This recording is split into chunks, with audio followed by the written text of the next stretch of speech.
하고 있습니다. 특히 병자들을 고치시는 일, 또 배고픈 자들을 먹이시는 일, 또 죽은 자를 살려내시는 일 등등등 외에도 허다한 많은 일들이 기록이 되어 있습니다. 근데 이런 기적들을 맛본 사람들이 하나같이 하는 행동들이 있었는데 예수님을 자기들의 왕으로 삼으려는 그런 노력을 하였습니다. 근데 예수님은 이상하게도 항상 그 자리를 피하여 가셔서 다른 곳으로 가셨습니다. 우리가 인간적으로 생각하여 보면은 이왕이면은 공적으로 왕으로 높임 받으셔서 그들에게 또 효율적으로 조금 더 좋은 일을, 또 어려운 자들 많이 돕는 일들, 보살피는 일들을 할 수 있겠지만은 예수님은 전혀 그런 길을 걸어가지 않았다는 것입니다. 그 이유는 여러 가지 말을 할 수 있지만은 예수님은 그런 왕으로 우리에게 오시지 않았다는 것입니다. 제가 TV 토론회를 잠깐 본 적이 있는데 기복신앙에 대해서 세 분의 목사님들이 나오셔서 토론을 하시는 내용들이었습니다. 근데 사실 가만히 내용을 들여다보니까 서로 그 이야기하는 방향과 각도는 좀 다를 수는 있었지만은 역시 동일하게 하나님은 우리에게 복을 주시는 하나님이다 라는 결론으로 내렸습니다. 어떤 분은 이제 구약의 성경을 인용해서 하나님께서 율법을 지키는 자들에게 반드시 복으로 응답하셨다, 그런 내용들이고, 또 복음서에도 읽어보면은 예수님께서 행하시는 일들 안에는 믿음을 가진 자들에게 병자들을 고쳐주기도 하시고 또 그들의 삶을 돌보주기도 하셨다, 이런 내용들로 말씀을 하면서 그 근거에 대해서, 하나님이 복신하신다는 그 근거에 대해서 말씀을 하는 것을 보았습니다. 사실 이제 성경을 별 생각 없이 읽는다거나 이 말씀을 그대로 어떻게 생각 없이 듣다 보면은 그럴 수도 있겠지라고 생각을 충분히 할 수도 있는 내용입니다. 왜? 우리는 그냥 어떤 대화를 할 때에 그냥 하는 것이 아니고 충분히 어떤 근거와 설득력을 가지고 이론적인 논리를 전개해서 이야기를 하니까 자칫하면은 그렇지, 그게 맞는 말이다 라고 생각할 수 있다는 것입니다. 근데 제가 사실 이게 성경을 정리하다 보면은 성경은 전혀 그런 이야기에 대해서 우리에게 말씀을 하는 내용이 아니라는 것입니다. 하나님이 구약 성경을 통하여서 율법을 잘 지키는 자들에게 복을 주시겠다고 약속은 분명히 하셨습니다. 그런데 율법을 잘 지켜서 복을 받아서 누리고 살았던 시대는 없었습니다. 또 그런 사람도 없었습니다. 다 하나같이 멸망당하고 하나님께 징계당하고 결국은 이스라엘의 역사는 이방 나라로 이렇게 끌려가는 그런 수치스러운 역사로 마무리합니다. 그리고 사실 예수님께서 복음서를 통하여서 병자들을 고치시고 또 배고픈 자들에게 먹을 걸 주시고 또 죽은 자들을 살려내시고 하는 모든 일들은 구약으로 말씀드린다면 율법의 정죄를 받은 자들을 향한 말씀이에요. 하나님께서 인간에게 율법을 주신 이유가 무엇입니까? 그걸 지켜보라고 하시는 것이죠. 너희들이 이 율법을 잘 지켜보면은, 율법은 선한 법이기 때문에 잘 지키기만 하면은 복을 받는다. 지켜보라고 하는데 사실 그 율법을 잘 지켜서 복을 받아본 인생은 없다는 것입니다. 우리는 이 세상에 살아가면서 초등학교만 나오더라도 어떤 일이 선한 일이고 어떤 일이 악한 일인지를 우리가 알 수 있어요. 굳이 그런 학교 교육을 받지 않더라도 우리 양심이라는 게 있기 때문에 어떤 일이 선한 것이고 어떤 일이 악한 것인가를 우리는 알 수 있습니다. 그런데 우리가 인생을 살아오다 보니까 선한 일이 무엇인지를 몰라서 그걸 못하는 경우는 거의 없어요. 알고 있습니다. 알고 있지만은 우리는 그렇게 선한 것이 무엇인지를 잘 알고 있음에 불구하고 그렇게 살아내지 못하는 일들이 너무나도 많다는 거예요. 여기 계신 분들 다 초등학교는 다 나오셨지 않습니까?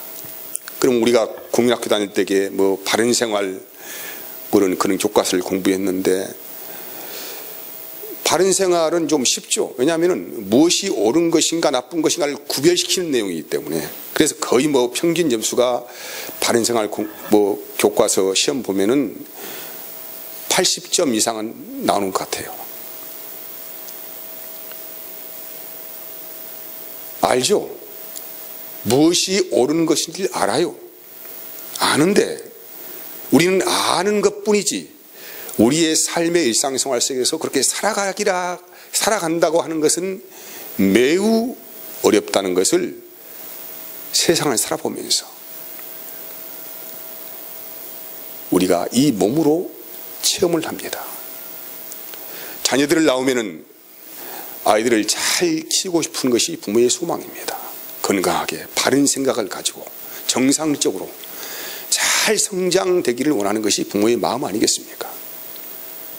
그런데 아이들을 키운다고 하는 것이 마음은 그렇지만은 너무나도 어렵다는 것을 여기 부모된 분들은 다 체감을 할 것입니다. 몰라서 그런 거 아니에요. 대충은 다 알고 있어요. 그런데 그렇게 몸소 우리의 삶으로 실천해 살아간다는 것이 굉장히 어렵기 때문에 결국은 포기하기도 하고 그런 자포자기 심정으로 살아가는 분들이 많다는 것입니다. 하나님께서 우리에게 선한 법이 무엇인지를 알게 하셨어요. 그런데 우리는 알고는 있지만은 실상은 그렇게 살아갈 능력이 매우 부족한 사람들입니다. 그래서 우리는 하나님을 알면 알수록 노력 여하에 근거한 삶을 살아가는 것이 아니고 우리의 허물을 보시고 탓하지 아니하시는 그 하나님의 궁일하심의 은혜를 입고 내가 살아가는 사람이구나 라는 것을 절감하게 된다는 것입니다. 복음서에서 기록된 내용들 다시 한번 살펴보면 예수님께서 이 땅에 오셔서 줄곧 만나시고 교제하였던 층들이 있습니다. 가난한 사람들이었습니다. 또 병자들이었습니다. 또 세리들, 창녀들, 이런 사람들과 늘 함께 식사하시고 교제하시고 살아가셨습니다. 이 말씀을 잘못 오해하면은 어려운 자들을 도와줘야 된다 이렇게 생각할 수 있는데 그런 내용이 전혀 아닙니다. 이 사람들은 현재 병자들이라든가 세리들, 창녀들, 또 갑작스럽게 죽음을 맞이하는 사람들, 이런 사람들은 구약의 율법으로 말한다면은 하나님께 정죄받은 사람들이에요. 당시에 예수님 시대 때 나름대로 율법을 잘 지키며 살았다고 하는 사람들이 이들에 대해서 어떻게 생각하냐면 저 사람들은 하나님의 말씀대로 살지 못하였기 때문에 하나님께 정죄받아 가지고 저렇게 죄인으로 지목받은 사람들이다. 그래서 창녀들, 세리들, 병자들, 일찍 죽은 사람, 이런 사람들은 그들이 보기에 율법을 나름대로 지키며 산다고 하는 사람들이 보기에는 저 사람들은 하나님께 죄를 지어서 정죄받고 사는 사람들이라는 것을 지목하고 있다는 것입니다. 그래서 예수님께서 의도적으로 그들과 함께 교제하시고 식사하시고 함께 하시고 그들을 고치시기 이런 일을 통하여서 예수님이 어떤 분으로 오셨는가에 대해서 우리에게 말씀을 하는 내용입니다.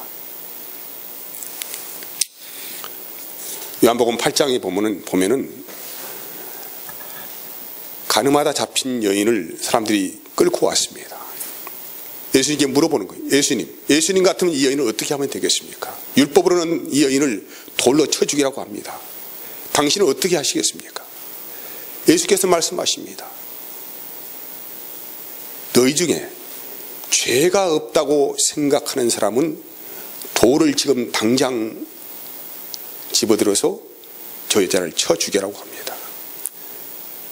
이 말씀을 들은 사람들이 양심의 고발을 받아가지고 한 사람도 돌을 집어서 여인에게 던진 사람이 없었고 다 슬슬 빠져나가서 도망갔습니다. 주님이 지금 무슨 말씀을 하고 있는지를 여러분 잘 생각해 보시기 바랍니다. 예수님께서는 늘상 죄인들로 낙인 찍힌 사람들과 함께 하셨습니다. 그리고 예수께서는 자신이 세상에 오셔서 행하시는 모든 일들의 배경을 이렇게 말씀하셨습니다. 요한복음 5장 30절 말씀 보면은 내가 아무것도 스스로 할 수 없노라. 듣는 대로 심판하노니 나는 나의 뜻대로 하지 않고 나를 보내신 이의 뜻대로 하려 함으로 내 심판은 의로우니라. 요한복음 5장 43절입니다. 나는 내 아버지의 이름으로 왔음이라고 하죠. 또 요한복음 6장 38절 내가 하늘에서 내려온 것은 내 뜻을 행하려 함이 아니요 나를 보내신 이의 뜻을 행하려 함이니라. 요한복음 8장 29절 나를 보내신 이가 나와 함께 하시도다. 나는 항상 그가 기뻐하시는 일을 행함으로 나를 혼자 두지 아니하셨느니라. 요한복음 10장 25절 말씀 예수께서 대답하시되 내가 너희에게 말하였으되 믿지 아니하는도다. 내가 내 아버지의 이름으로 행하는 일들이 나를 증거한 것이것을. 아버지의 뜻대로 주님은 행하신다는 것입니다. 그 아버지의 뜻이 무엇일까요? 그리고 요한복음 9장 39절에서 41절까지 말씀은 예수님께서는 날 때부터 소경된 자, 맹인된 자를 고치시고 나서 하시는 말씀이 누구든지 본다고 하는 자들은 다 맹인된 사람들이다라고 하는 것입니다. 세상에서 여러분 현실적인 문제를 해결하기 위해서 우리는 힘이 있어야 합니다. 그래서 모든 사람들은 이 힘을 얻으려고 안간 힘을 쓰고 살아갑니다. 힘을 가진 것은 굉장히 중요합니다. 힘을 가지고 있으면 무엇든지 할 수 있습니다. 그런데 심지어 신앙인들조차도 이 힘에 매료되어서 힘을 가지려고 애를 씁니다. 그리고 이왕이면은 힘을 가지고 있어야 하나님이 기뻐하시는 선한 일을 많이 할 수 있지 않겠느냐라고 생각을 합니다. 힘을 가지고 있어야 한다는 거예요. 이왕이면은 신앙생활 하시면서 출세 많이 하고 권력 많이 가지고 있고 돈 많이 가지고 있으면은 이걸 가지고 얼마든지 응용해서 내가 주님 사랑하니까 하나님이 기뻐하시는 일을 할 수가 있지 않겠느냐라고 생각을 하시는 분들이 있다는 것이죠.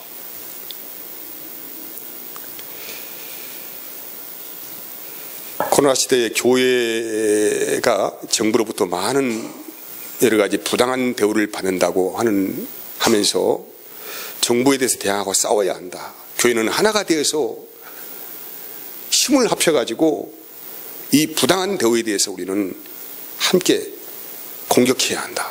이렇게 하면서 집회도 하신 분도 계시고 또 거기에 함께 동조하신 분이 계시고 가만히 있는 교회를 향해서 너희들은 뭐하냐고 손가락질 하는 사람도 계시고 이렇게 말을 합니다. 여러분 사실 불의한 것에 대항하고 싸우는 것을 제가 말하는 게 아니고 교회라는 이름을 빌려서 불의한 것에 대항해서 싸우는 것을 저는 옳지 않다고 말하는 것입니다. 그건 옳지 않다. 내 개인적으로 어떤 손해를 받거나 부당한 대우를 받았을 때에 법적으로 한 거에서 할 수 있는 일을 얼마나 할 수가 있습니다. 근데 주님의 이름을 빌려서, 교회라는 이름을 빌려서 이렇게 하는 행위는 결코 옳지 않다. 왜냐하면 성경 어디에도 예수님께서 너희는 힘을 모아서 세상과 싸우라고 우리에게 말씀하고 있지 않기 때문이고, 또 예수님께서도 그렇게 삶을 살아가셨던 분이 아니었기 때문에 우리는 항상 무슨 일을 판단할 때에 말씀에 근거한 판단과 행동을 하는 것입니다. 그렇지 않는 것은 어떤 내가 옳은 행위를 한다 할지라도 결코 그것은 옳은 행위가 아니라는 것이죠. 여러분, 당시 예수님과 함께 했던 사람들, 또 예수님의 제자 12명, 이들은 예수님을 3년 동안 따라다니면서 마음에 소망이 있었어요. 예수님께서 강력한 어떤 능력을 나타낼 때를 기다리고 있었다는 것입니다. 그 때가 오기를 기다리고 있었던 것이죠. 근데 예수님께서는 그들의 기대를 전혀 저버리시고 십자가형의 중죄를 받으시고 십자가에서 아무런 말도 하지 아니하시고 그냥 싸늘한 시체로 죽어버리셨습니다.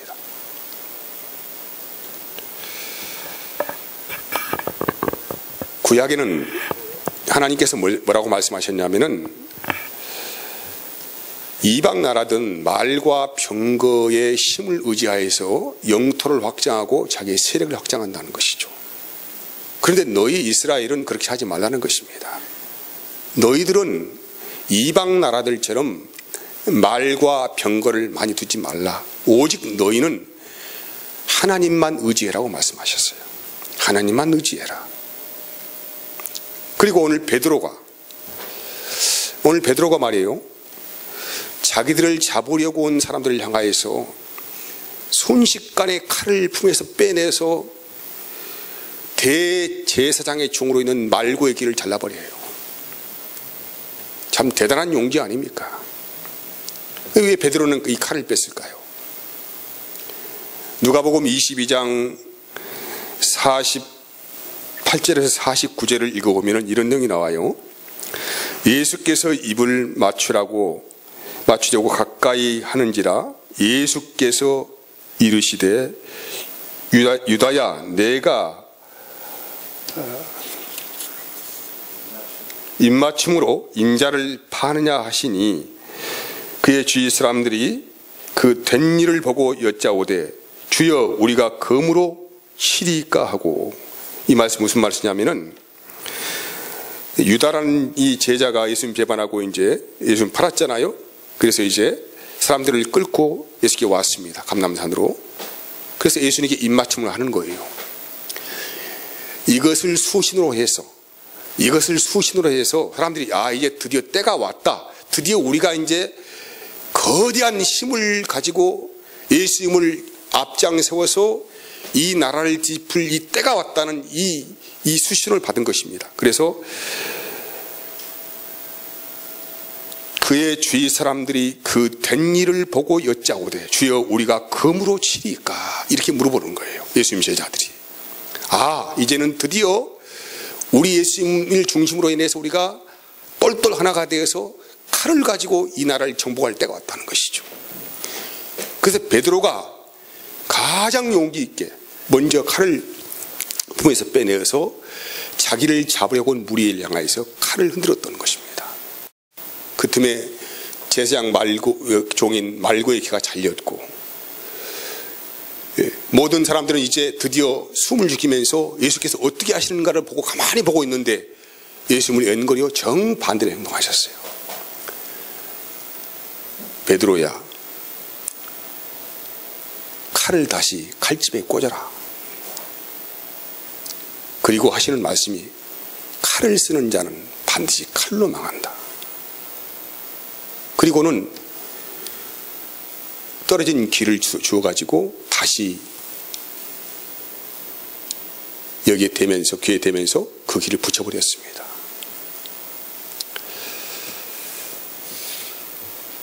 검을 가진 자는 반드시 검으로 망한다고 합니다. 우리가 자칫 잘못하면 주님의 일을 무슨 우리의 힘으로, 능력으로, 세상의 힘으로 하려는 그런 시도를 하는 것에 대해서 말씀을 하는 것입니다. 중세 십자군 전쟁이라고 여러분 다 알 것입니다. 11세기 말에서 13세기 말까지 서유럽에 있는 그리스도인들이 함께 뭉쳐가지고 성지를 탄환하자, 예루살렘을 다시 정복하자, 뺏어오자, 그런 운동을 했습니다. 겉으로 보기에는 굉장히 성스러운 운동 같아요. 왜? 성지를 다시 뺏어오자고 하니까. 거룩한 전쟁이 같습니다. 근데 사실 역사가들이 그 시대를 평가할 때에 세 가지의 어리석은 판단을 했다고 이야기를 하고 있습니다. 첫 번째는 그 당시에 봉건 영주와 기사단들이 새로운 영토 지배 욕구를 이루기 위해서 예루살렘을 차지하려고 했다는 것이었고, 두 번째는 그 당시에 상인들은 경제적인 이익에 대한 욕망을 뭔가 얻어보려고 그렇게 그 싸움에 참여했다. 또 세 번째 층들은 농민들인데 그 당시에 봉건사회 구조 안에서 농민들은 굉장히 큰 압제를 받고 있었습니다. 그래서 여기에서 이 봉건사에서 벗어나려는 그런 시도들을 하였기 때문에 그 세 가지 층들이 모여가지고 결국은 신앙의 태도를 비밀을 삼아가지고 예루살렘 정복을 하려고 했다는 것이죠. 다시 말씀 정리하자면은 잡다한 동기들이 신앙적 광기와 함께 합쳐져 가지고 그런 전쟁을 무모하게 8번이나 시도했다는 것입니다.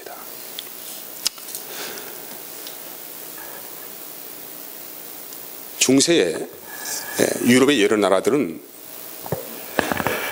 대부분 그리스도의 국가였습니다. 근데 그들은 굉장히 나름대로는 번영한 시대를 살고 있었습니다. 근데 그들의 대부분 번영이라고 하는 것들이 정상적인 패턴이 아니었어요. 전부 다 압제하고 빼앗고 뺏는 싸움을 통하여서 그들은 부를 이루었습니다. 그리고 우리가 현재 미국이라고 하는 초강대국 나라 있잖아요. 굉장히 힘이 강한 나라 아닙니까? 근데 이 미국이라는 나라가 기독교를 배경으로 태동을 했고 지금도 나름대로는 기독교 신앙을 가지고 있는 국가라고 그렇게 스스로가 자부를 하고 있습니다. 그런데 사실 밑바닥을 뒤집어 보면은 전혀 그렇지가 않아요.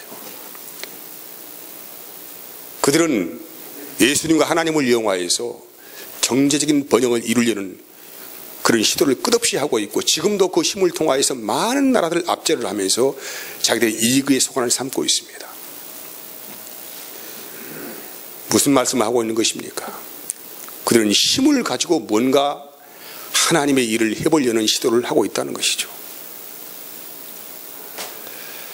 여러분, 대부분의 사람들은 힘과 권세와 기득권을 가진 칼자루를 지려고 합니다. 왜? 이거 있으면 굉장히 좋거든요. 마음대로 휘둘 수 있습니다. 내가 원하는 대로 그림을 그릴 수가 있습니다. 멋진 꿈도 이룰 수 있습니다. 그래서 사람들은 칼자루 씌워보려고 애를 쓰는 거예요. 칼자루. 그런데 어떤 개인이든 어떤 명분을 가진 교회든 간에 칼자루를 지게 되면 다 멸망의 길로 들어갑니다. 그래서 주님께서 말씀하시는 거예요. 칼을 버려라. 네가 칼을 뺐느냐? 다시 칼집에 꽂아 넣어라. 그것이 너를 죽이고 많은 사람을 죽일 것이다. 인간의 욕망은 끝이 없습니다. 사람은 누구나 다 선한 것이 무엇인지를 몰라서 그걸 못하는 것이 아니고 자기 자신 안에 꿈틀고 있는 욕망 때문에 죽는 거예요. 사실 할 수가 없어요. 그래서 주님께서는 검을 가진 자는 검으로 망한다고 말씀을 하고 있습니다. 마태복음 16장 24절 말씀에는 예수께서 제자들에게 이르시되 누구든지 나를 따라 오려거든 자기를 부인하고 자기 십자가를 지고 나를 따를 것이니라고 말씀합니다. 이 말씀은 너의 힘으로 뭐든 하려고 했다고 하면은 버리고 잘 생각하여 보고 예수께서 어떤 길을 걸어가셨는지를 생각하여 보고 따라오려거든 따라오라는 것입니다. 강요하지 않습니다. 주님이 너를 위하여서 어떤 길을 선택하셨고 어떤 길을 걸어가시는 걸 잘 생각해 보고 따라오고 싶거든 따라오려거든 따라오시라는 것이죠. 예수님께서 힘이 없어서 죽으신 거 아니지 않습니까? 근데 그분은 아버지의 뜻을 따라서 기꺼이 순종하는 삶으로 자기의 몸을 내어주시고 모든 것을 내어주는 삶을 살았습니다. 왜? 아버지를 사랑하기 때문에. 우리가 주님께 어떻게 순종합니까? 우리는 우리의 뜻으로는 순종할 수 없습니다. 우리는 욕심들이 많은 사람들은 아닙니까? 우리는 매일 아마 눈만 뜨면 꿈을 꾸고 산지는 몰라요. 잘 살아보고 싶다. 폼나게 살아보고 싶다. 이왕이면 멋지게 살아보고 싶다. 이런 꿈을 우리는 매일 꾸고 살아갑니다. 그런데 주님을 사랑하면은 우리가 이런 것도 별 의미가 없다는 것을 솔직히 좀 고백을 할 수가 있습니다. 이 세상에서 사랑보다 앞서는 힘은 없습니다. 세상에 어떤 거대한 힘을 가진 사람이 있다 할지라도 사랑의 능력은 이길 수가 없는 것입니다. 그래서 우리에게 순종을 요구하는 것이 아니고 네가 나를 사랑하느냐고 물어보는 거예요. 요한복음 21장은 베드로에게 말씀하시는 거예요. 베드로야, 네가 나를 사랑하느냐? 네가 나를 사랑한다면 내 양을 치라. 또 물어보십니다. 베드로야, 너네 말에 순종해라. 그것이 아니고 네가 나를 사랑하느냐? 사랑한다면 내 양을 먹이라. 3번 연거푸 동일한 말씀을 물어보시는 거예요. 그리고 베드로가 앞으로 걸어가야 할 인생길을 주님께서 정확하게 말씀하셨습니다.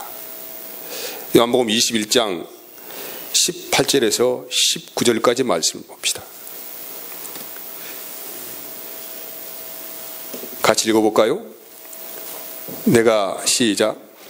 내가 진실로, 요한복음 21장 18절에서 19절입니다. 시작. 내가 진실로 진실로 내게 이르노니 젊어서는 내가 스스로 띠띠고 원하는 것으로 다녔거니와 늙어서는 내 팔을 벌리리니 남이 내게 띠띠고 원치 아니하는 것으로 데려가리라. 이 말씀을 하심은 베드로가 어떠한 죽음으로 하나님께 영광을 돌릴 것을 가리키십니다. 이 말씀을 하시고 베드로에게 이르시되 나를 따르라 하시니라. 할렐루야. 이게 이제 신자가 여러분과 제가 앞으로 살아가야 할 인생의 결말입니다. 젊어서라는 거 하는 것은 자기 혈기방장한 삶이죠. 자기의 뜻이 강했던 삶의 시간들을 말씀하고 있습니다. 젊어서는 자기 마음대로 살아가는 것이죠. 늙어서는, 늙는다는 것은 나이가 많아서라는 얘기가 아니고 네가 주님을 더 잘 알게 되어지면, 신앙의 깊이가 더해지면, 너의 신앙이 성숙해지면 네 마음대로 못 산다, 이 말이에요. 철부지 어린아이들은 자기 마음대로 살아갑니다. 자기 판단이 옳다고 말을 합니다. 근데 나이가 좀 들고 철이 들면은 순종이 뭔지도 알고 인생도 생각해보고 또 가족이 뭔지도 알고 이러는 가운데서 이제는 무엇이 진정한 길인지를 아는 것이죠. 분별을 하는 것입니다. 이걸 신앙이 성숙하다고 이야기하는 거. 신앙이 성숙했다, 좀 자랐다, 깊어졌다, 이렇게 되어지면은 이제는 내가 원하는 삶을 살아가는 게 아니죠. 나는 그렇게 가고 싶지 않아요. 나는 그런 길을 원치 않습니다. 나는 그렇게 살고 싶지 않아요. 근데 아버지를 사랑하고 아버지의 뜻이 분별되어지면은 나는 내 길을 가고 싶지만은 그렇게 마음대로 가지 못하는 것이죠. 그래서 아버지가 원하는 길로 가는 것입니다. 이게 이제 앞으로 베드로가 살아갈 인생이에요. 이 베드로가 살아갈 인생은 우리의 인생입니다. 우리는 주님의 능력 안에서 그분의 사랑을 입고 하나님의 영으로 거듭난 사람들이기 때문에 우리가 젊어서 우리 마음대로 살았지만은 이제는 주님을 더 알면 알수록 우리 마음대로 함부로 발을 뻗지 않습니다. 왜냐고요? 주님을 사랑하기 때문에. 그런 길을 한 걸음 두 걸음 이렇게 용기 있게 걸어가는 것입니다. 우리의 신앙은, 우리의 인생의 예정은 예언되어 있습니다. 아마 여러분들은 다 저는 알고 있습니다. 다 주님처럼 십자가에서 다 죽을 사람들입니다. 사랑하는 여러분, 오늘 이 말씀을 다시 한번 가슴에 새기면서 우리가 뽑은 칼을 다시 칼집에 꽂으시고 또 버리시고 우리 자아를 부인하시고 주님께서 가시는 길을 생각해 보면서 함께 걸어가시는 은혜가 있기를 진심으로 축복합니다.